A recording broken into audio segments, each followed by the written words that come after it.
কি কোনো ডাস্টবিন, আল্লাহ পুরো অবস্থা খারাপ। ডাস্টবিন রুমটিকে গুছিয়ে আমি কি সুন্দর অ্যাস্থেটিক ও কিউট লুক দিয়েছি দেখো। তোমরা যদি শেষ পর্যন্ত না দেখো তাহলে কিন্তু বুঝবে না। হ্যালো অল মাই ক্রাফটন, চলো আজকে আমার অগোছালো রুমটিকে গোছায় আর তোমরাও অনেক বেশি ইন্সপিরেশন পেয়ে যাতে তোমাদের রুমটাও গোছাতে পারো। তো প্রথমে তোমরা ঢুকে আমার রুমের অবস্থাটা দেখো, মানে কি পরিমাণে অবস্থা হয়ে আছে। জামা কাপড় এখানে, এইটা ওখানে, সেইটা ওখানে, মানে আমার এক্সাম চলছিল আর আমি যেভাবে ইচ্ছা সেভাবে রেখে চলে গেছি কয়েকদিন। আর ভেবেই রেখেছিলাম এক্সাম যতদিন না শেষ হবে ততদিন আমি এই রুমে হাত লাগাবো না, কারণ একদিন হাত লাগাতে গেলে পুরো আমার একটা পুরা দিন লেগে যাবে। প্রতিদিন একটা করে জামা পরেছি আর খুলে রেখে জামার পাহাড় বানিয়ে দিয়েছি। চারপাশে শুধু জামা আর এটা ওটা পড়ে আছে, মানে আমার দেখেই মাথা ঘুরতেছে, আল্লাহ আমি কেমনে গুছাবো সবকিছু। প্রথমে আমি জামাগুলো দিয়ে শুরু করছি, কারণ এগুলো গুছানো হলে আমার মনে হয় যে 30% গুছানো হয়ে যাবে। এই জন্য আমি প্রথমে জামা দিয়ে শুরু করছি, কিন্তু এগুলো দেখার পর আমি জাস্ট মনে হচ্ছে অজ্ঞান হয়ে যাচ্ছি। না বাবা, আলসেমি করে লাভ নেই, আমাকে সবগুলো নিজেকেই গুছাতে হবে, তাই আর দেরি করার কি আছে, তাড়াতাড়ি শুরু করি। আসলে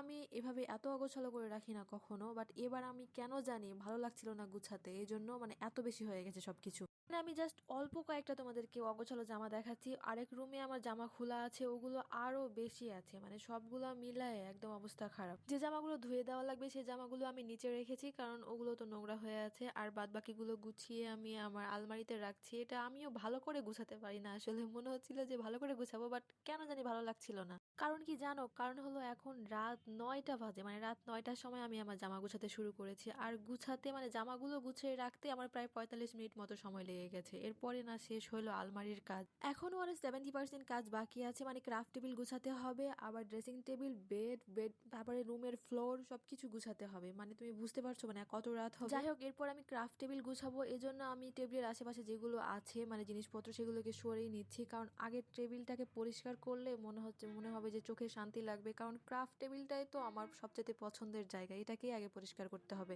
তো প্রথমে আমি হালকা করে ধুলাগুলোকে মুছে নিচ্ছি, কারণ আমি আরেকটু ডিপ ক্লিন করব, একটু মানে দিয়ে সুন্দর মতো করে ঘষে ঘষে পরিষ্কার করব। আর টেবিলটা একটু বেশি নোংরা হয়ে গেছে, সেদিন আমি ওই যে বৈশাখী জুয়েলারি বানাতে গিয়ে না টেবিলে আমার একদম ক্লে লেগে গেছিল, একেবারে শক্তভাবে লেগে গেছে। যাক বাবা, কোনো মতো আমি উঠাইতে পারলাম ক্লেটাকে। এবার ভালো মতো পরিষ্কার করে আমি আমার টেবিলটাকে গুছিয়ে নিয়েছি, আর আমার টেবিল গুছানো এবং পরিষ্কার করা শেষ। এখন টেবিলটা দেখে আমার চোখে শান্তি লাগছে এবং অনেক বেশি রিল্যাক্স লাগছে। কিছুদিনের মধ্যে আমি আমার টেবিলের লুকটা চেঞ্জ করবো, কারণ আমার কাছে মনে হচ্ছে আমি একটু বেশি জিনিসপত্র রেখে ফেলেছি টেবিল। একটু ফাঁকা করে আর একটু অ্যাস্থেটিক করার ট্রাই করবো, যাতে দেখতে সুন্দর লাগে। এবার ড্রেসিংটা অর্গানাইজ করার পালা, কিন্তু তোমাদেরকে আমি অর্গানাইজ করার ভিডিও দিব না, কারণ অনেক বেশি লং হয়ে যাচ্ছে তাহলে ভিডিওটা। তাই আমি একবার অফ ক্যামেরায় সুন্দর মতো ডেকোরেট করে নিয়েছি, এরপরে তোমাদেরকে দেখাচ্ছি। এই যে দেখো ফাইনাল লুক, মানে কোনো মতো সাজিয়েছি আর কি। আহা, 70% কাজ শেষ ভাই। এবার আমার একটু ক্ষুধা লেগে গেছে, মানে একটু না, ভালোই ক্ষুধা লেগে গেছে। এই জন্য আমি একটু নিচ থেকে খাবার নিয়ে এসেছি। আমাদের এখানে অনেক রাত পর্যন্ত ফুড কার্ট গুলো খোলা থাকে, আর আমি ওখান থেকে মাঝে মাঝে অনেক রাতে, মাঝে মাঝে দেখা যায় রাত 11:30 12টার দিকেও আমি খাবার কিনে নিয়ে আসি। আমি কিন্তু ভাত একবার খেয়ে ফেলেছি রাতের খাবার, কিন্তু কাজ করতে করতে আবার ক্ষুধা লেগে গেছে আমার। আমি এখানে মুড়ি মাখা আর একটা বার্গার কিনেছি। মুড়ি মাখাটা 15 টাকা দাম ছিল, বাট খেতে আমার কাছে অনেক ভালো লাগে। এখান থেকে আমি রেগুলার খাই, আমার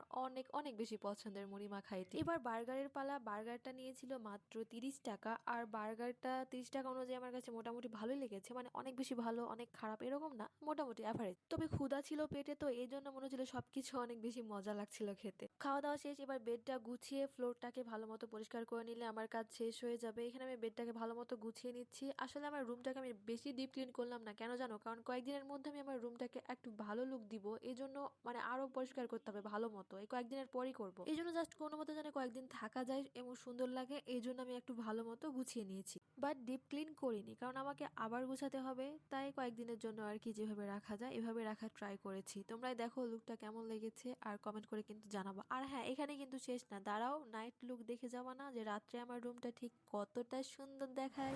এই দেখো রাতে আমার রুমের চেহারা। আসলে আমার ক্যামেরাটা, ফোনের ক্যামেরা ভালো না, তো মানে ভালো অবশ্য অ্যান্ড্রয়েড অনুযায়ী। আমি আসলে আইফোন ইউজ করতাম, তখন কিন্তু ভালো ছিল ক্যামেরাটা, বাট ফোন তো হারিয়ে ফেলেছি। এই 2-3 দিনের মধ্যে আবার ফোন কিনবো, তখন আবার সুন্দর সুন্দর ভিডিও দিব, তখন দেখবে সুন্দর দেখাবে। এই ফোনের ক্যামেরাটি আসলে রাতের সৌন্দর্যটাকে সেভাবে ফুটিয়ে তুলতে পারছে না, তারপর আমি ট্রাই করেছি যতটুকু পারা যায় দেখানোর। বাট বিশ্বাস করো, রাত্রে লাইটগুলো অফ করার পর আমি এই চেরি ব্লসম লাইটটি অন করার পর এত সুন্দর লাগে দেখতে।